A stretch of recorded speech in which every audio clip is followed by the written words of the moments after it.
Oh, hey, let's have a chat. What do you call being impacted by multiple forces and then abandoned to fend for yourself? This is Kimberly Crenshaw. She coined the term intersectionality in 1989 as a framework for understanding different people's varying experiences in the world. Why does a frame matter? I mean, after all, an issue that affects Black people and an issue that affects women, wouldn't that necessarily include Black people who are women and women who are Black people? Maybe a simple analogy to an intersection. Crenshaw often described intersectionality in terms of traffic. When an accident happens, it can be caused by cars coming from one direction or all directions. Many years ago, I began to use the term intersectionality to deal with the fact that many of our social justice problems, like racism and sexism, are often overlapping, creating multiple levels of social injustice. Discrimination of black women isn't just a single factor, it can come from multiple directions. Now, the experience that gave rise to intersectionality was my chance encounter with a woman named Emma DeGraffenreid. Emma DeGraffenreid was an African American woman, a working wife, and a mother. I actually read about Emma's story from the pages of a legal opinion written by a judge who had dismissed Emma's claim of race and gender discrimination against a local car manufacturing plant. Emma, like so many African American women, sought better employment for her family and for others. She wanted to create a better life for her children and for her family. But she applied for a job and she was not hired, and she believed that she was not hired because she was a Black woman. Now, the judge in question dismissed Emma's suit. And the argument for dismissing the suit was that the employer did hire African Americans and the employer hired women.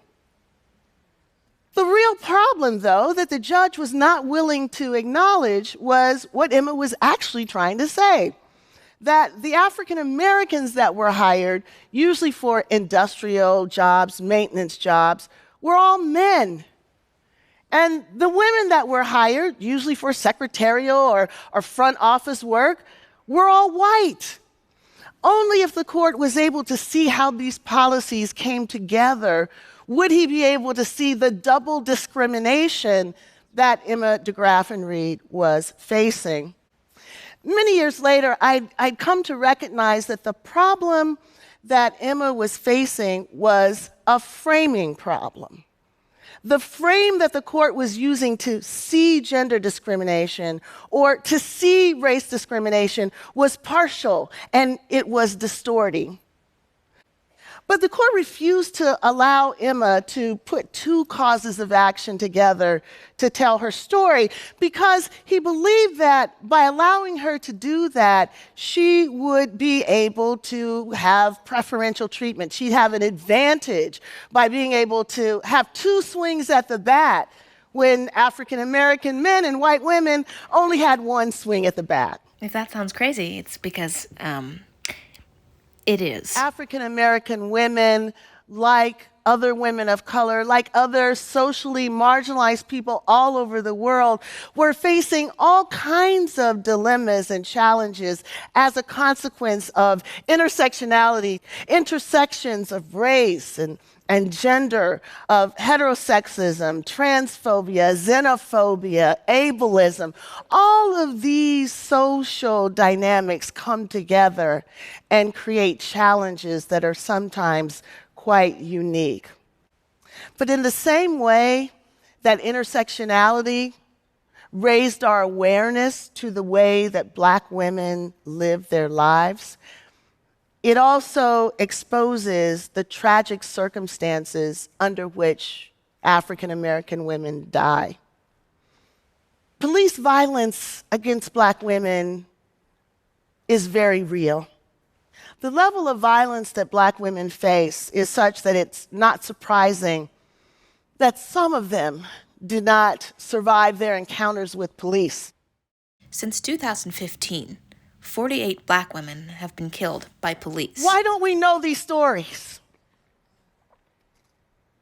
Why is it that their lost lives don't generate the same amount of media attention and communal outcry as the lost lives of their fallen brothers? It's time for a change.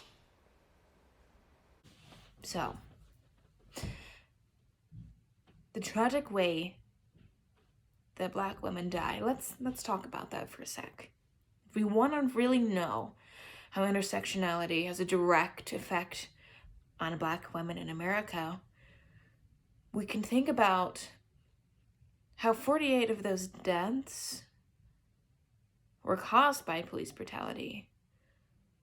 And the reason why we don't know all 48 names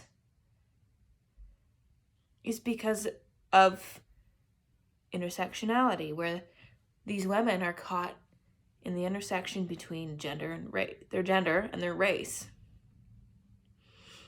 And sure, the coverage of black people is there, and the coverage of women's deaths are there. But the coverage of black women's deaths, that's lacking. And so these women are being shot to death and tasered to death and stomped to death and manhandled to death, right? And they're being killed in such a way that is just as shocking and upsetting as the black men who have been killed. Yet their stories don't get to be told on prime time or in an hour where people will notice, or even at all. They're skipped completely. And like Kimberly Crenshaw said, black women are experiencing the consequences of intersectionality, which makes living their lives scary.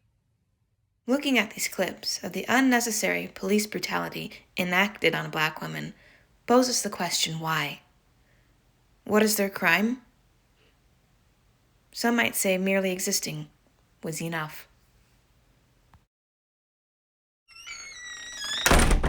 Yeah, hi. So turns out intersectionality, big problem.